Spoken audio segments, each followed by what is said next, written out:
बीवी बार बार माँ पर इल्जाम लगाए जा रही थी और शौहर बार बार अपनी बीवी को हद में रहने का कह रहा था, लेकिन बीवी चुप होने का नाम ही नहीं ले रही थी। बार बार जोर जोर से चीख चीख कर कह रही थी कि उसने अंगूठी टेबल पर ही रखी थी और तुम्हारे और मेरे अलावा इस कमरे में कोई और नहीं आया। अंगूठी हो ना हो माँ जी ने ही उठाई है। बात जब शौहर की बर्दाश्त से बाहर हुई तो उसने अपनी बीवी के गाल पर एक जोरदार तमाचा दे मारा। अभी 3 माह पहले ही तो मेरी शादी हुई थी। बीवी से शौहर का तमाचा बर्दाश्त ना हुआ, वो घर छोड़कर जाने लगी और जाते जाते शौहर से एक सवाल पूछा कि तुम्हें अपनी माँ पर इतना यकीन क्यों है। तब शौहर ने जवाब दिया। जब दरवाजे के पीछे खड़ी माँ ने सुना तो उसका सुनते ही दिल भर आया। शौहर ने बीवी को बताया कि जब वो छोटा था तो उसके वालिद का इंतकाल हो गया।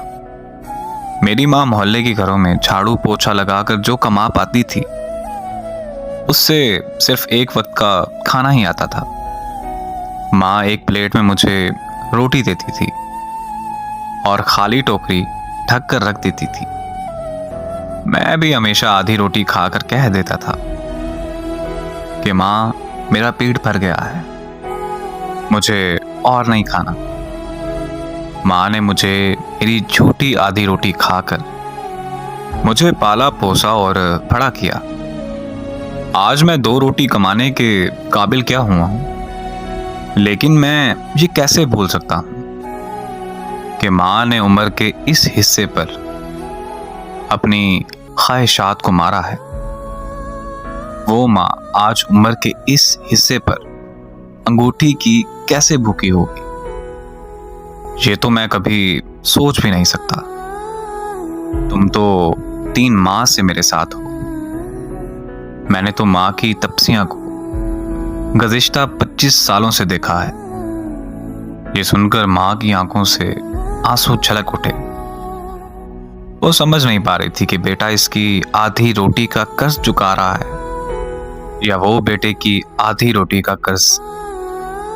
देखें, एक कड़वी हकीकत ये भी है कि हम बीवियों के कहने पर लगकर अपनी माँ को पूरे घर के सामने बेइज्जत करते हैं। हालांकि हम ये नहीं जानते कि आज हम जो भी हैं, जो कर रहे हैं, जिस वजह से हम कामयाब हैं, उनके पीछे एक अजीम हस्ती की दुआ है जिसे हम माँ कहते हैं। जिनके घर में माँ नहीं होती ना, उनके घर में कभी रौनक की रोशनाई नहीं होती। एक बूढ़ी माँ तुमसे क्या चाहेगी? उसने अपनी उम्र की इस हिस्से में अपनी ख्वाहिशात का क्या इजहार करना। अफसोस का मकाम यह है कि आज अगर माँ एक रोटी ज्यादा खा ले तो बेटों की तरफ से तानों की बरसात हो जाती है उस पर। तुम उस माँ की बेकदरी कर रहे हो जिसने तुम पर पूरी जिंदगी लगा दी अपनी। बस यार, कहने को तो बहुत कुछ है, लेकिन बस इतना कहूंगा कि अपनी जीती हुई माँ की कदर कर लें। ये वो जन्नत है जो आपको मरने के बाद भी नहीं मिलनी। अल्लाह पाक सबकी माँओं को सलामत रखे। आमीन।